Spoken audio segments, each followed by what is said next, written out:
Punjabi radio USA ਸੁਣ ਰਹੇ ਸਾਰੇ ਹੀ ਮਾਣਯੋਗ ਅਤੇ ਸਤਿਕਾਰ ਤੇ ਸਰੋਤਿਆਂ ਨੂੰ ਬਹੁਤ ਹੀ ਪਿਆਰ ਸਤਿਕਾਰ ਸਹਿਤ ਦੋਨੋਂ ਜੋੜ ਕੇ ਨਿੱਘੀ ਜਿਹੀ ਸਤਿ ਸ੍ਰੀ ਅਕਾਲ ਸਭ ਨੂੰ ਜੀਆਂ ਨੂੰ ਆਖਦੇ ਹਾਂ।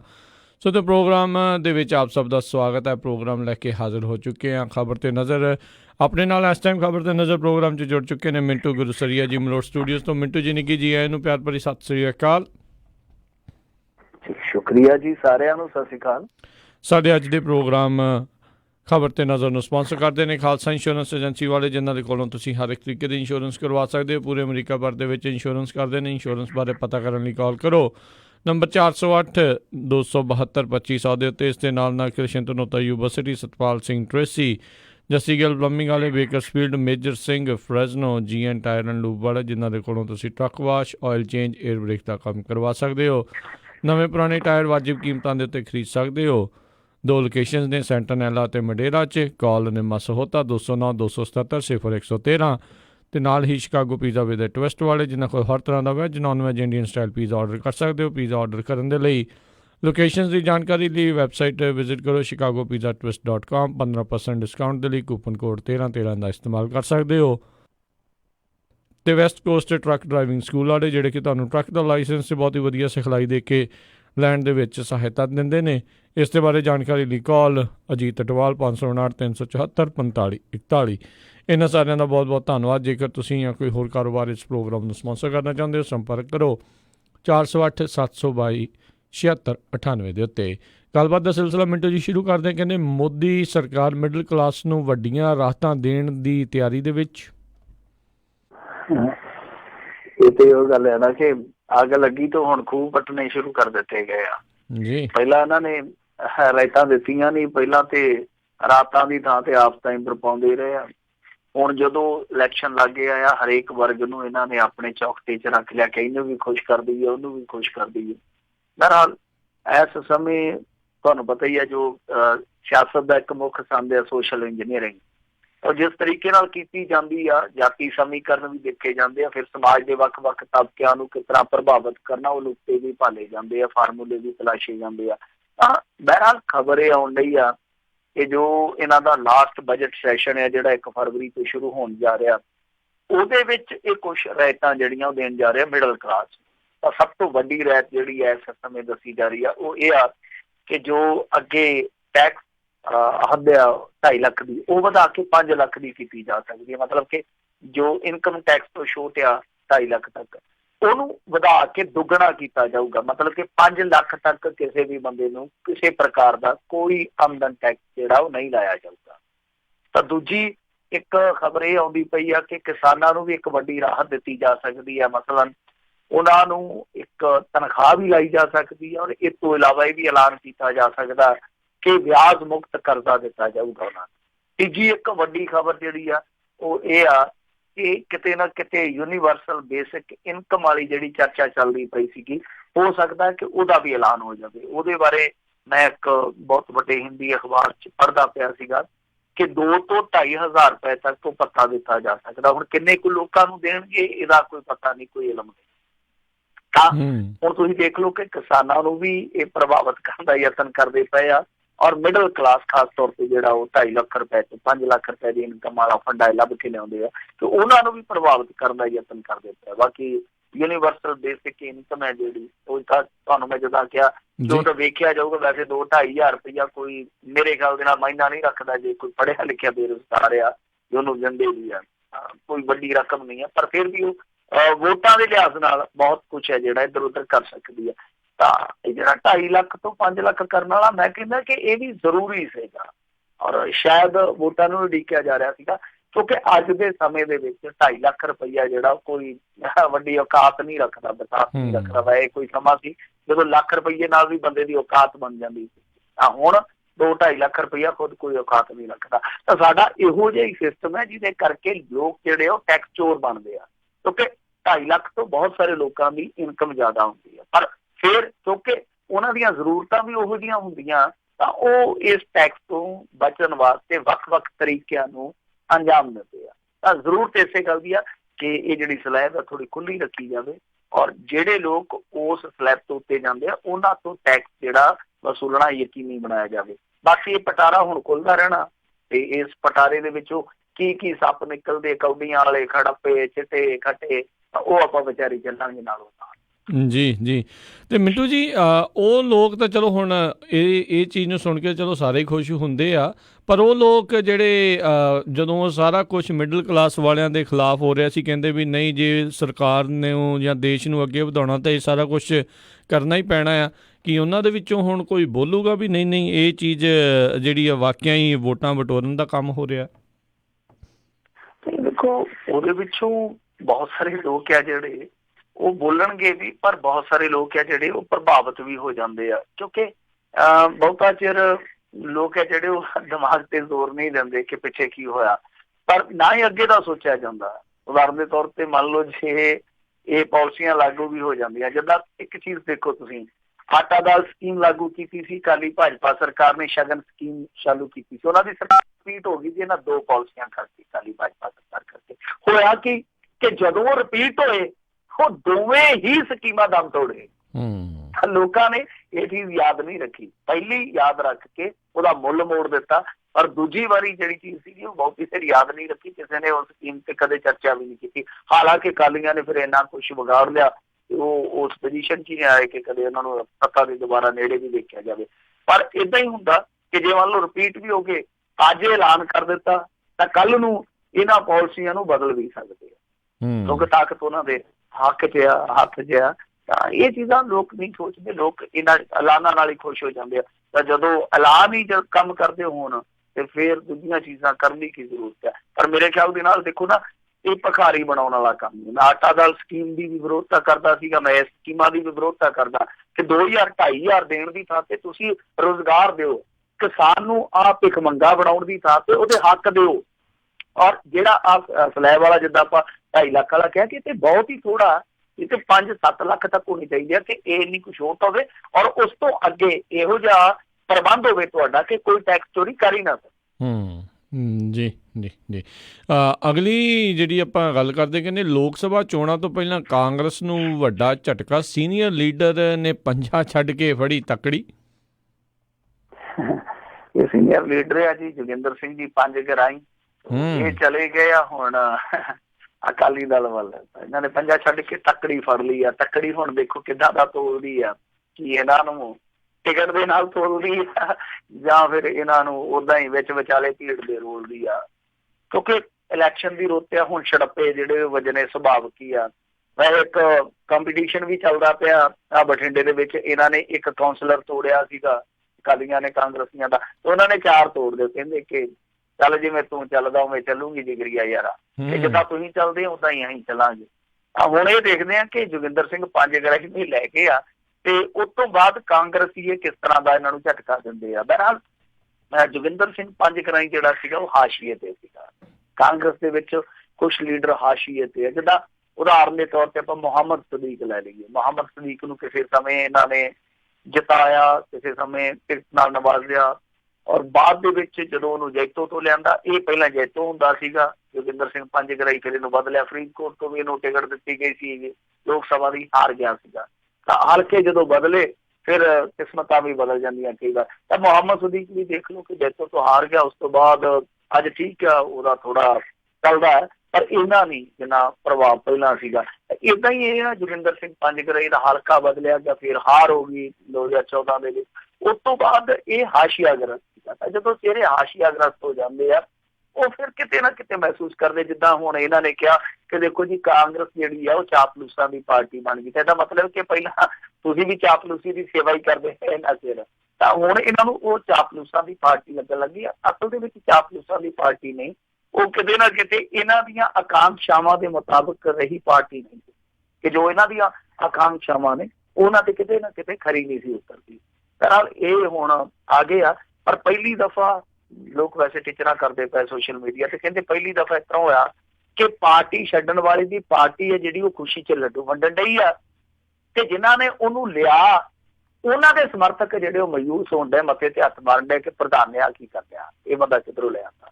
ਪਰ ਫਿਰ ਵੀ ਜੋ ਮਰਜ਼ੀ ਆ, ਇੱਕ ਪ੍ਰਾਪਤੀ ਤੇ ਗਿਣੀ ਜਾਂਦੀ ਹੈ ਨਾ ਕਿ ਲਓ ਜੀ ਤੁਹਾਡਾ ਬੰਦਾ ਪੱਟ ਕੇ ਲਿਆ, ਤਾਂ ਇਸ ਤਰ੍ਹਾਂ ਉਭਾਰਿਆ ਜਾਊਗਾ। ਵੈਸੇ ਸੁਖਬੀਰ ਸਿੰਘ ਬਾਦਲ ਦੀ ਕਾਂਗਰਸ ਵਾਲਿਆਂ ਦੀ ਖਾਣ ਚੋਂ ਹੀਰੇ ਚੁੰਨ ਦੀ ਆਦਤ ਪੁਰਾਣੀ ਹੈ, ਗੱਲ ਵੱਖਰੀ ਹੈ ਕਿ ਕਈ ਦਫਾ ਉਹ ਹੀਰਿਆਂ ਦੀ ਥਾਂ ਤੇ ਕੱਚ ਚੁੱਕ ਲਿਆਉਣਾ ਹੁੰਦਾ। ਜੀ। ਤੇ ਮਿੰਟੂ ਜੀ, ਸ਼ਬਦ ਵਰਤਿਆ ਜਾਂਦਾ ਆ ਵੀ ਜਿੱਦਾਂ ਪੋਲੀਟੀਕਲ ਪਾਰਟੀਆਂ ਸੋਸ਼ਲ ਇੰਜੀਨੀਅਰਿੰਗ ਕਰਦੀਆਂ, ਤੇ ਕੀ ਪੋਲੀਟੀਕਲ ਪਾਰਟੀਆਂ ਦੂਜੀਆਂ ਪਾਰਟੀਆਂ ਦੇ ਵਿੱਚ ਪੋਲੀਟੀਕਲ ਇੰਜੀਨੀਅਰਿੰਗ ਵੀ ਕਰਦੀਆਂ, ਵੀ ਬੰਦੇ ਜਾਣ ਬੁੱਝ ਕੇ ਇੱਦਾਂ ਦੇ ਵੀ ਘੱਲੇ ਜਾਂਦੇ ਆ ਜਾਂ ਛੱਡੇ ਜਾਂਦੇ ਵੀ ਉਹਨਾਂ ਦਾ ਬੇੜਾ ਬਾਇਆ ਜਾਵੇ? ਕਿਆ ਖੂਬੇ ਨਹੀਂ, ਇਹਨਾਂ ਕੋਲ ਹੁੰਦੇ ਹੀ ਆ ਬੰਦੇ, ਇਹ ਹਰੇਕ ਪਾਰਟੀ ਚ ਹੁੰਦੇ ਆ, ਤੇ ਇਹਨਾਂ ਨੇ ਪਹਿਲਾਂ ਹੀ ਚੁਣ ਕੇ ਰੱਖੇ ਹੁੰਦੇ ਆ ਕਿ ਫਲਾਣਾ ਜਿਹੜਾ ਉਹ ਇਸ ਤਰ੍ਹਾਂ ਦਾ ਹੀ ਆ, ਤੇ ਉਹਨੂੰ ਅੰਦਰ ਕਰਦੇ ਸੀਟੀ ਮਾਰ ਲੈਂਦੇ ਕਿ ਤੂੰ ਸਾਡੇ ਨਾਲ ਆ ਜਾ, ਇਸ ਤਰ੍ਹਾਂ। ਵੈਸੇ ਇਹ ਤੇ ਸਾਫ਼ ਜੀ ਗੱਲ ਆ, ਤੁਹਾਨੂੰ ਯਾਦ ਹੋਣਾ ਜਦੋਂ ਪਾਰਟੀ ਆਈ ਸੀ ਤੇ ਸੁਖਬੀਰ ਸਿੰਘ ਬਾਦਲ ਨੇ ਤੇ ਸਿੱਧਾ ਕਹਿ ਦਿੱਤਾ ਕਿ ਸਾਡੇ ਬੰਦੇ ਕੋਈ ਡੈਪੂਟੇਸ਼ਨ ਤੇ ਗਏ ਆ, ਜਦੋਂ ਜ਼ਰੂਰਤ ਹੋਈ ਅਸੀਂ ਬੁਲਾ ਲਾਂਗੇ। ਇਹਦਾ ਮਤਲਬ ਕਿ ਡੈਪੂਟੇਸ਼ਨ ਵਾਲੇ ਹੈਗੇ ਆ, ਸਾਰੀਆਂ ਪਾਰਟੀਆਂ 'ਚ ਹੀ ਹੈਗੇ। ਜੀ ਜੀ। ਅਗਲੀ ਗੱਲ ਕਰਦੇ, ਪੰਜਾਬ ਸਰਕਾਰ ਨੇ 5 ਅਧਿਆਪਕ ਆਗੂਆਂ ਦੀਆਂ ਸੇਵਾਵਾਂ ਖਤਮ ਕੀਤੀਆਂ। ਇਹ ਜਿਹੜੇ ਅਧਿਆਪਕ ਸੀਗੇ, ਇਹ ਉਹ ਅਧਿਆਪਕ ਹੈ ਜਿਨ੍ਹਾਂ ਨੇ ਲੰਮਾ ਸਮਾਂ ਪਟਿਆਲੇ ਦੇ ਵਿੱਚ ਧਰਨਾ ਲਾਈ ਰੱਖਿਆ, ਔਰ ਇਹ ਉਹੀ ਫਾਈਟ ਆ ਜਿਹੜੀ ਆਪਣੇ ਹਕੂਕ ਦੀ ਆ, ਜਿਹੜਾ ਇਹਨਾਂ ਨੇ ਕਟੌਤੀ ਵਾਲਾ ਫਾਰਮੂਲਾ ਲਿਆਂਦਾ ਸੀਗਾ ਕਿ ਜੇ ਤੁਸੀਂ ਰੈਗੂਲਰ ਹੋਣਾ ਤਾਂ ਫਿਰ ਤੁਹਾਨੂੰ ਤਨਖਾਹ 'ਚ ਕਟੌਤੀ ਜਿਹੜੀ ਕਰਨੀ ਪਊਗੀ।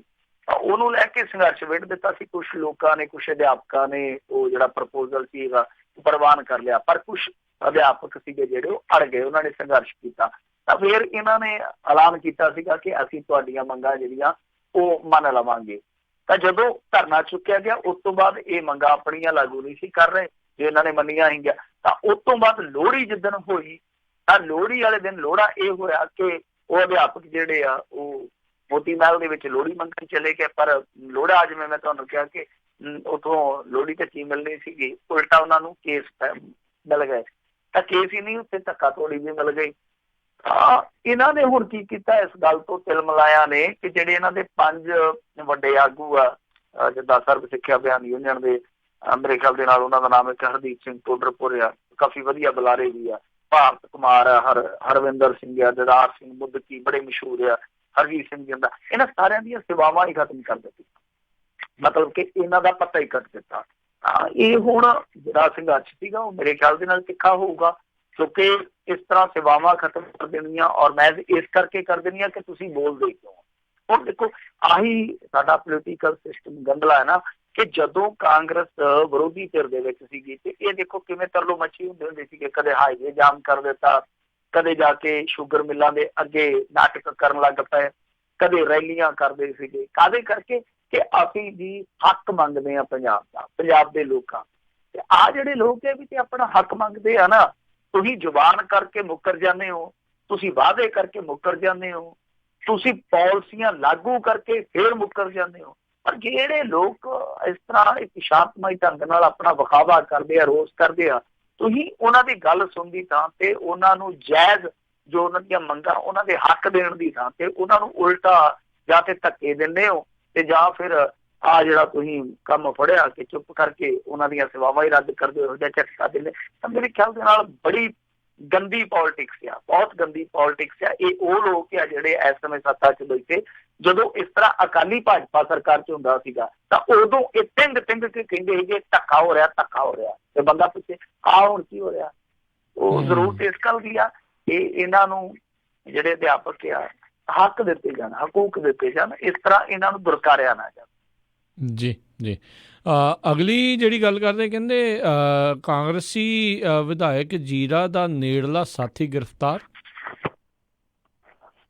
ਇਹਦਾ ਨੇੜਲਾ ਸਾਥੀ ਹੈ ਜਿਹੜਾ ਨੀਰਜ ਕੁਮਾਰ ਆ, ਔਰ ਇਹਦੇ ਬਾਰੇ ਕੱਲ ਇੱਕ ਪ੍ਰੈਸ ਕਾਨਫਰੰਸ ਹੋਈ ਸੀਗੀ। ਅਸਲ ਦੇ ਵਿੱਚ ਇਹਨੇ ਠੇਕੇਦਾਰਾਂ ਤੇ ਦੋਸ਼ ਲਾਏ ਸੀਗੇ, ਕੁਲਬੀਰ ਸਿੰਘ ਜੀਰਾ ਨੇ। ਇਹ ਠੇਕੇਦਾਰ ਆ ਜਿਹੜੇ ਉਹ ਧੱਕਾ ਕਰਦੇ, ਇੱਕ ਤਰ੍ਹਾਂ ਨਾਲ ਮਾਫੀਆ ਇਹਦੇ ਨਾਲ, IG ਵੀ ਰਲਿਆ ਹੋਇਆ, ਔਰ ਕੁਛ ਬੰਦੇ ਵੀ ਲਿਆਂਦੇ ਸੀਗੇ। ਉਹਨਾਂ ਦੇ ਵਿੱਚੋਂ ਇੱਕ ਨੇ ਕਿਹਾ ਕਿ ਸਾਡਾ ਬੰਦਾ ਠੇਕੇਦਾਰਾਂ ਨੇ ਚੁੱਕ ਲਿਆ ਸੀ, ਫਲਾਣੇ ਠੇਕੇਦਾਰ ਦੇ ਬੰਦਿਆਂ ਨੇ ਚੁੱਕਿਆ। ਅੱਜ ਤੱਕ ਉਹ ਬੰਦਾ ਸਾਡਾ ਪਰਤਿਆ ਹੀ ਨਹੀਂ, ਪਤਾ ਨਹੀਂ ਇਹਨਾਂ ਨੇ ਕਿੱਥੇ ਖਪਾ ਕੱਟਿਆ। ਤੇ ਉਸ ਤੋਂ ਬਾਅਦ ਫਿਰ ਉਹ ਜਿਹੜੇ ਸ਼ਰਾਬ ਦੇ ਠੇਕੇਦਾਰ ਸੀਗੇ ਉਹ ਵੀ ਲੈ ਕੇ ਆਪਣੇ ਸੰਦ ਸੱਪੇ ਆ ਗਏ ਮੈਦਾਨ ਦੇ ਵਿੱਚ। ਉਹ ਕਹਿੰਦੇ ਕਿ ਆਹ ਚੱਕੋ। ਤਾਂ ਉਹਨਾਂ ਨੇ ਸਭ ਤੋਂ ਪਹਿਲਾਂ ਫੋਟੋ ਦਿਖਾਈ ਸੀਗੀ ਕਿ ਆਹ ਮੁੰਡਾ ਜਿਹੜਾ ਇਹਦਾ PA ਆ ਤੇ ਇਹ ਇੱਕ ਕਤਲ ਕੇਸ ਦੇ ਵਿੱਚੋਂ ਭਗੌੜਾ। ਤਾਂ ਰੌਲਾ ਪੈ ਗਿਆ। ਹੁਣ ਕੁਲਬੀਰ ਸਿੰਘ ਜੀਰਾ ਵੇਖ ਲਓ, ਝੁਕਦਾ ਨਹੀਂ ਪਿਆ, ਸਾਰਿਆਂ ਦੇ ਸਾਹਮਣੇ ਹੀ ਆ। ਉਹ ਹਾਲੇ ਵੀ ਕਹੀ ਜਾਂਦਾ ਕਿ ਇਹ ਅਫਸਰ ਹੈ ਜਿਹੜਾ ਚੋਰ ਆ, ਇਹ ਅਫਸਰ ਹੈ ਜਿਹੜਾ ਇਹ ਮਾਫੀਏ ਦੇ ਨਾਲ ਰਲਿਆ ਹੋਇਆ, ਜੋ ਨਸ਼ਾ ਵੇਚਦਾ ਹੈ, ਠੇਕੇਦਾਰਾਂ ਨਾਲ ਰਲਿਆ ਹੋਇਆ, ਉਹ ਹਾਲੇ ਵੀ ਰੌਲਾ ਪਾਈ ਜਾਂਦਾ। ਇਨ ਬਿਟਵੀਨ ਕੀ ਹੋਇਆ ਕਿ ਨੀਰਜ ਨੂੰ ਗ੍ਰਿਫਤਾਰ ਕਰ ਲਿਆ ਗਿਆ। ਇਹ ਜੀਰੇ ਦਾ ਰਹਿਣ ਵਾਲਾ ਮੁੰਡਾ, ਅਸਲ ਦੇ ਵਿੱਚ ਇਹਦੇ ਤੇ ਅੱਗੇ ਵੀ ਕੇਸ ਚੱਲਦੇ ਸੀਗੇ, ਉਹਨਾਂ ਕੇਸਾਂ ਦੇ ਵਿੱਚ ਬਰੀ ਹੋਇਆ। ਬਾਅਦ ਦੇ ਵਿੱਚ ਇੱਕ ਕੇਸ 2013 ਚ ਇਹਦੇ ਤੇ ਫਿਰ ਰਜਿਸਟਰਡ ਹੋਇਆ ਮੋਗੇ ਜ਼ਿਲ੍ਹੇ ਦੇ ਵਿੱਚ, ਉਹ ਵੀ 302 ਦਾ ਹੀ ਮਰਡਰ ਦਾ ਸੀ। ਹੁਣ ਚੱਕਰ ਕੀ ਆ ਕਿ ਨੀਰਜ ਕੁਮਾਰ ਵੀ ਤੇ ਜਿਹੜਾ ਕੁਲਵੀਰ ਜੀਰਾ ਵੀ ਇਹ ਕਹਿੰਦੇ ਆ ਕਿ ਉਸ ਸਮੇਂ ਅਕਾਲੀਆਂ ਨੇ ਇਹਦੇ ਨਾਲ ਧੱਕਾ ਕੀਤਾ, ਇਹਦੇ ਤੇ ਨਜਾਇਜ਼ ਮਰਡਰ ਦਾ ਕੇਸ ਦਰਜ ਕਰਵਾ ਦਿੱਤਾ। ਫਿਰ ਉਸ ਤੋਂ ਬਾਅਦ ਪੁਲਿਸ ਦੇ ਇੱਕ DSP ਨੇ ਜਾਂਚ ਪੜਤਾਲ ਕਰਕੇ ਇਹਨੂੰ ਕਲੀਨ ਚਿੱਟ ਦੇ ਦਿੱਤੀ। ਹੁਣ ਵੀ ਕੁਲਵੀਰ ਜੀਰਾ ਆਖਣ ਡਿਆ ਸੀ, ਉਹ ਕਹਿੰਦਾ ਜਿਹੜਾ ਬੰਦਾ ਬਾਜ਼ਾਰ ਚ ਘੁੰਮਦਾ, ਜਿਹੜਾ ਬੰਦਾ ਚੱਤੋ ਪੈਰ ਘਰ ਚ ਰਹਿੰਦਾ, ਉਹ ਭਗੌੜਾ ਕਿਸ ਤਰ੍ਹਾਂ ਹੋ ਗਿਆ। ਤਾਂ ਹੁਣ ਇਹਨਾਂ ਨੇ ਇਸ ਕਰਕੇ ਗ੍ਰਿਫਤਾਰ ਕੀਤਾ ਕਿਉਂਕਿ ਮੈਂ ਸਿੱਧਾ IG ਮੁਖਵਿੰਦਰ ਸਿੰਘ ਸ਼ੀਨਾ ਤੇ ਨਿਸ਼ਾਨਾ ਕੱਸਿਆ। ਤਾਂ ਇਸ ਟਾਈਮਿੰਗ ਨੂੰ ਲੈ ਕੇ ਤੇ ਸਾਰੇ ਸਵਾਲ ਕਰਦੇ ਪਏ। ਉਹਦਾ ਮੋਗੇ ਦਾ ਇੱਕ ਪੁਲਿਸ ਅਧਿਕਾਰੀ ਹੈ ਜਿਹੜਾ ਉਹ ਹਿੰਦੁਸਤਾਨ ਟਾਈਮਜ਼ ਨੂੰ ਦੇ ਰਿਹਾ ਸੀਗਾ ਆਪਣਾ ਭਾਸ਼ਣ, ਤਾਂ ਉਹ ਕਹਿੰਦਾ ਕਿ ਦੇਖੋ ਜੀ ਇਹਦੀ ਗ੍ਰਿਫਤਾਰੀ ਅੱਗੇ ਤਾਂ ਨਹੀਂ ਹੋਈ ਕਿਉਂਕਿ ਕਿਤੇ ਨਾ ਕਿਤੇ ਪੋਲੀਟੀਕਲੀ ਥੋੜਾ ਜਿਹਾ ਇਹਨੂੰ ਬਲ ਦਿੱਤਾ ਜਾਂਦਾ ਸੀਗਾ, ਮਤਲਬ ਕਿ ਪੋਲੀਟੀਕਲੀ ਜੋ ਸ਼ਹਿ ਸੀਗੀ, ਇਸ ਕਰਕੇ ਦੀ ਗ੍ਰਿਫਤਾਰੀ ਹੈ ਜਿਹੜੀ ਪੁਲਿਸ ਨਹੀਂ ਕਰ ਸਕੀ। ਜੇ ਮੰਨ ਲਓ ਅੱਜ ਤੱਕ ਪੁਲਿਸ ਪੋਲੀਟੀਕਲ ਸ਼ਹਿ ਕਰਕੇ ਇਹਨੂੰ ਗ੍ਰਿਫਤਾਰ ਨਹੀਂ ਕਰ ਸਕੀ ਤੇ ਫਿਰ ਲੋਕ ਇਹ ਕਿੱਦਾਂ ਮੰਨ ਲੈਣ ਕਿ ਕੇਸ ਜਾਇਜ਼ ਆ? ਕੋਈ ਤਾਂ ਕਹਿੰਦਾ ਕਿ ਕੇਸ ਜਿਹੜਾ ਦੂਜੀ ਸਰਕਾਰ ਨੇ ਨਜਾਇਜ਼ ਬਣਾਇਆ। ਜੇ ਪੁਲਿਸ ਇੰਨੇ ਦਬਾਅ ਦੇ ਵਿੱਚ ਆ ਕੇ ਇੱਕ ਸ਼ਰੇਆਮ ਭਗੌੜੇ ਬੰਦੇ ਨੂੰ ਨਹੀਂ ਫੜਦੀ ਤਾਂ ਫਿਰ ਉਸ ਪੁਲਿਸ ਤੇ ਇਤਬਾਰ ਕਿੱਦਾਂ ਕੀਤਾ ਜਾਊਗਾ ਕਿ ਉਹ ਨਜਾਇਜ਼ ਕੇਸ ਵੀ ਦਰਜ ਨਹੀਂ ਕਰਦੀ? ਤਾਂ ਸਭ ਤੋਂ ਵੱਡਾ ਸਵਾਲ ਤੇ ਇਹੋ ਹੀ ਆ ਨਾ, ਇੱਕ ਤਾਂ ਟਾਈਮਿੰਗ ਨੂੰ ਲੈ ਕੇ, ਇੱਕ ਜਾਇਜ਼ ਨਜਾਇਜ਼ ਕੀ ਆ। ਬਹਰਹਾਲ ਉਹਦਾ 1 ਦਿਨ ਦਾ ਰਿਮਾਂਡ ਆ ਜਿਹੜਾ ਉਹ ਪੁਲਿਸ ਨੇ ਲੈ ਲਿਆ। ਹੁਣ ਦੇਖਦੇ ਹਾਂ ਕਿ ਕੀ ਬਣਦਾ। ਪਰ ਇਸ ਮੁੰਡੇ ਤੇ ਅੱਗੇ ਵੀ ਕੇਸ ਚੱਲਦਾ ਸੀ ਜਿਹਦੇ ਚੋਂ ਬਰੀ ਹੋਇਆ ਗਿਆ। ਜੀ ਜੀ ਜੀ ਅਗਲੀ ਮਿੰਟੂ ਜੀ ਗੱਲ ਕਰਦੇ, ਕਹਿੰਦੇ ਬਟਾਲਾ ਲਾਗੇ ਥਾਣੇਦਾਰ ਦੇ ਪੁੱਤਰ ਵੱਲੋਂ ਸ਼੍ਰੀ ਗੁਰੂ ਗ੍ਰੰਥ ਸਾਹਿਬ ਜੀ ਦੀ ਬੇਅਦਬੀ।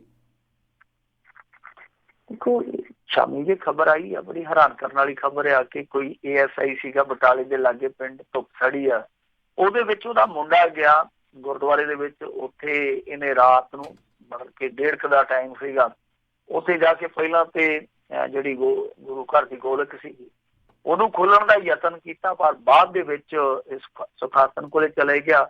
ਉੱਥੋਂ ਇਹਨੇ ਕੰਬਲ ਕੁੰਬਲ ਚੱਕ ਦਿੱਤੇ, ਰਜਾਈਆਂ ਚੱਕ ਦਿੱਤੀਆਂ ਤੇ ਫਿਰ ਰੁਮਾਲੇ ਲਾ ਦਿੱਤੇ। ਜਦ ਨੂੰ ਜਿਹੜੇ ਉੱਥੇ ਸੇਵਾਦਾਰ ਸੀਗੇ ਉਹ ਜਾਗ ਪਏ। ਫਿਰ ਉਹਨਾਂ ਨੇ ਜਦੋਂ ਲਲਕਾਰਿਆ ਵੰਗਾਰਿਆ ਤੇ ਇਹ ਉੱਥੋਂ ਭੱਜ ਨਿਕਲਿਆ, ਤਾਂ ਦੇ ਕੇ ਪਿੱਛਾ ਕਰਕੇ ਇਹਨਾਂ ਨੇ ਖੇਤਾਂ 'ਚ ਜਾ ਕੇ ਇਹਨੂੰ ਫੜ ਲਿਆ। ਉਹ ਹੁਣ ਇੰਨੀ ਕੁ ਡਿਟੇਲ ਮਿਲੀ ਆ, ਬਾਕੀ ਤੇ ਤਫਸੀਲ ਜਿਹੜੀ ਆ ਉਹ ਸਵੇਰੇ ਮਿਲੂਗੀ। ਪਰ ਇਹ ਨਾ ਹੁਣ ਕਹਿ ਦੇਣ ਕਿ ਕਿਤੇ ਇਹ ਵੀ ਦਿਮਾਗ ਤੋਂ ਹਿੱਲਿਆ, ਕਿਉਂਕਿ ਜਦੋਂ ਵੀ ਕੋਈ ਇਸ ਤਰ੍ਹਾਂ ਦਾ ਬੰਦਾ ਫੜਿਆ ਜਾਂਦਾ ਜ਼ਿਆਦਾਤਰ ਮਾਮਲਿਆਂ 'ਚ ਇਹ ਕਹਿ ਦਿੱਤਾ ਜਾਂਦਾ ਕਿ ਮਾਨਸਿਕ ਤੌਰ ਤੇ ਪਰੇਸ਼ਾਨ ਆ।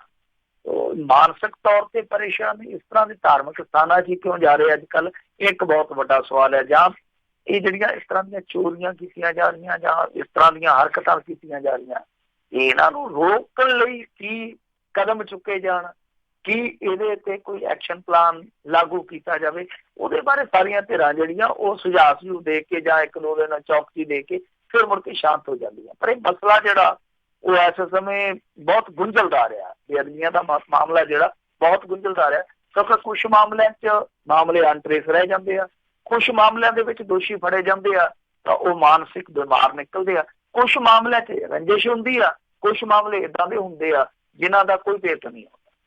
ਇਹ ਸਮਝ ਤੋਂ ਪਰੇ ਕਿ ਸਭ ਕੁਛ ਕਿਉਂ ਵਾਪਰਦਾ, ਪਰ ਇਹ ਮੰਦਭਾਗੀ ਘਟਨਾ। ਔਰ ਜਿਹੜੇ ਗੁਰਦੁਆਰੇ ਦੇ ਪ੍ਰਬੰਧਕ ਆ ਚਲੋ ਜਾਗ ਗਏ, ਇਹ ਠੀਕ ਆ, ਪਰ ਇਸ ਤਰ੍ਹਾਂ ਬੰਦਾ ਦਾਖਲ ਹੁੰਦਾ ਉਹਦੇ ਲਈ ਵੀ ਕਿਤੇ ਨਾ ਕਿਤੇ ਇੰਤਜ਼ਾਮ ਕਰਨਾ ਚਾਹੀਦਾ ਕਿ ਜਦੋਂ ਕੋਈ ਦਾਖਲ ਹੁੰਦਾ ਉਦੋਂ ਹੀ ਰਾਤ ਨੂੰ ਰੋਕਿਆ ਜਾ ਸਕੇ। ਥੋੜੀ ਜਿਹੀ ਨਿਗਰਾਨੀ ਰੱਖਣੀ ਪਊਗੀ ਕਿਉਂਕਿ ਮਾਮਲਾ ਭਾਵਨਾਤਮਕ ਆ। ਪਰ ਅੱਜ ਤੱਕ ਮੈਂ ਸਮਝਦਾ ਕਿ ਲੋਕ ਕਹਿੰਦੇ ਕਿ ਸਿਆਣੇ ਹੁੰਦੇ ਜਾ ਰਹੇ, ਲੋਕ ਸਿਆਣੇ ਹੁੰਦੇ ਜਾ ਰਹੇ ਆ, ਪਰ ਇਹ ਉਹ ਗੁਰੂ ਘਰ ਆ ਜਿਹਨਾਂ ਨੂੰ ਰਾਤ ਖੁੱਲਾ ਛੱਡ ਦਿੱਤਾ ਜਾਂਦਾ ਸੀਗਾ। ਪਰ ਅੱਜ ਦੇ ਜਿਹੜੇ ਸਿਆਣੇ ਲੋਕ ਆ ਉਹਨਾਂ ਕੋਲੋਂ ਧਾਰਮਿਕ ਸਥਾਨਾਂ ਨੂੰ ਕਿੰਨਾ ਖਤਰਾ ਤੁਸੀਂ ਦੇਖ ਲਓ। ਇਹ ਹੁਣ CCTV ਕੈਮਰੇ ਵੀ ਲਾਉਣੇ ਪੈਂਦੇ ਆ ਤੇ ਰਾਤ ਨੂੰ ਨਿਗਰਾਨੀ ਵੀ ਕਰਨੀ ਪੈਂਦੀ ਆ। ਸਹੀ ਗੱਲ ਜੀ।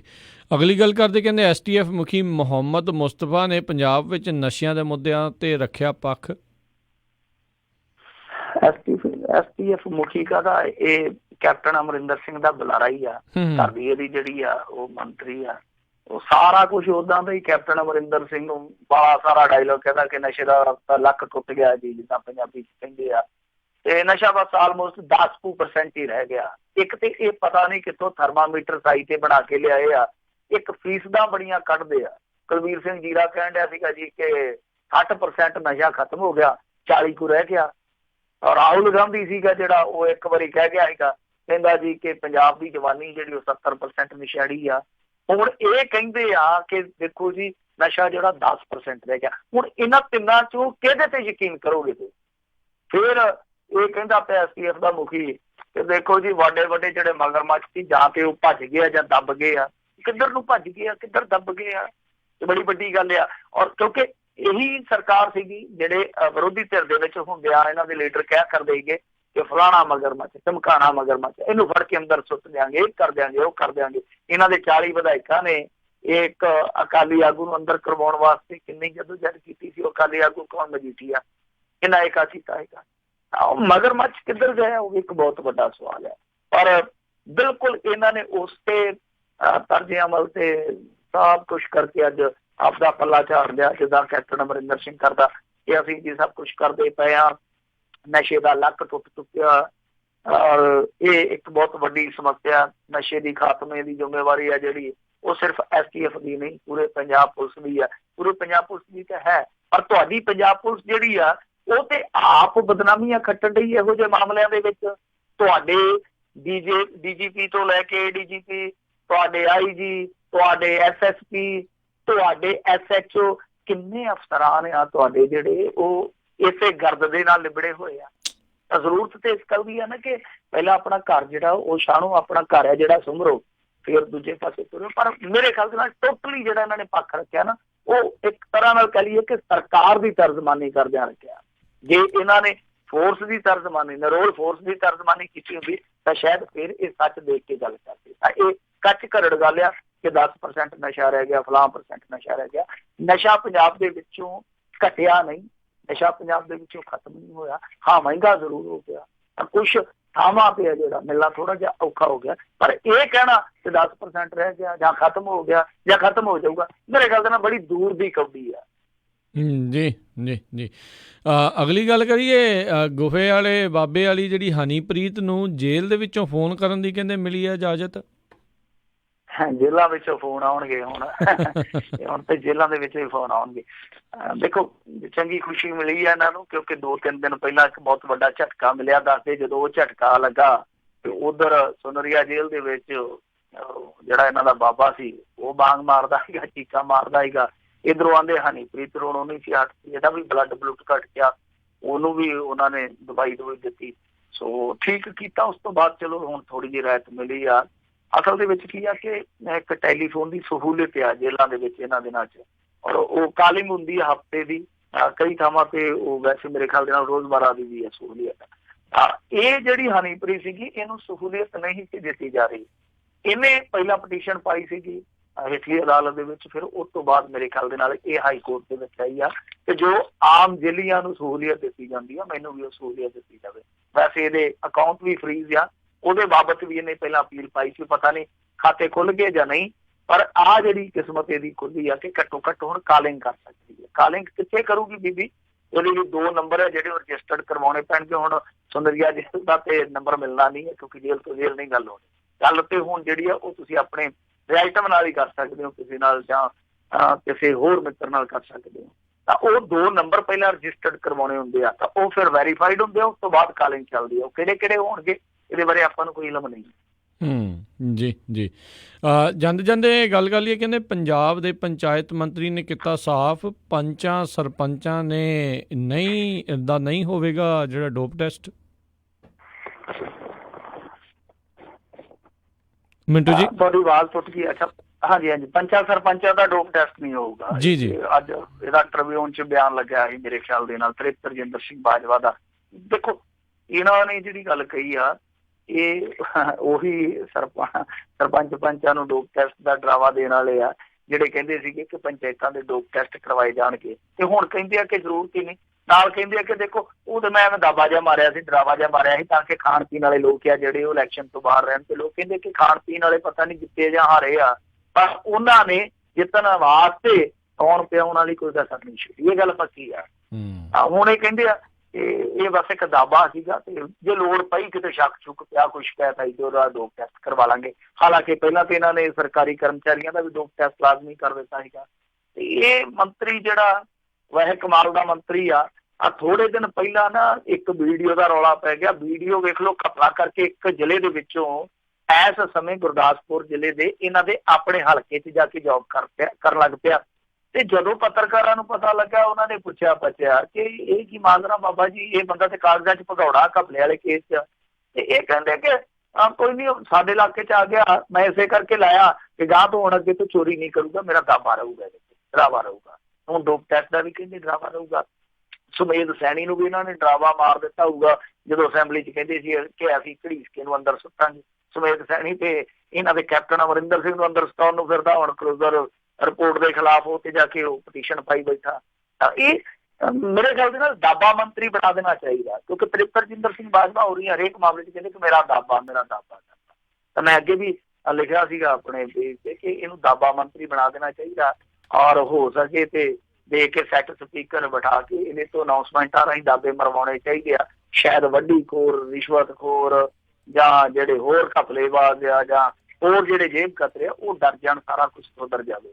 ਬਹਰਹਾਲ ਇਹ ਦਾਬਾ ਮੰਤਰੀ ਹੈ ਜਿਹੜੇ ਬਹੁਤ ਵਧੀਆ ਬਣ ਸਕਦੇ, ਪਰ ਵਾਧਾ ਮੰਤਰੀ ਹੈ ਜਿਹੜੇ ਉਹ ਤੇ ਤੁਹਾਨੂੰ ਪਤਾ ਹੀ ਕੈਪਟਨ ਅਮਰਿੰਦਰ ਸਿੰਘ ਹੈਗੇ ਆ। ਇਹ ਦਾਬਿਆਂ ਨਾਲ ਕੰਮ ਚਲਾਉਣ ਵਾਲੇ ਆ।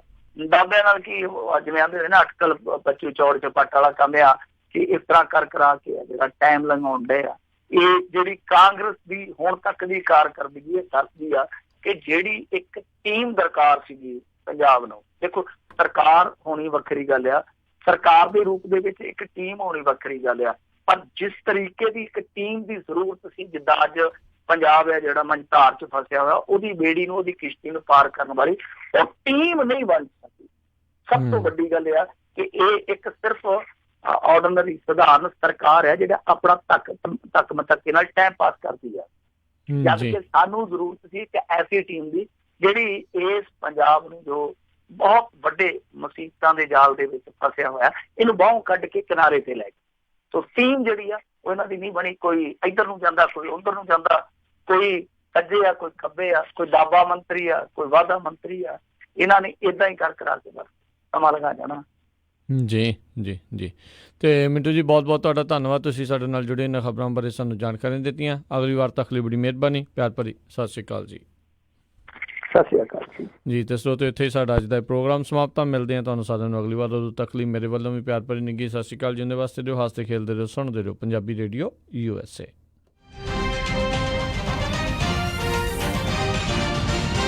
Obama care covered California health insurance दियां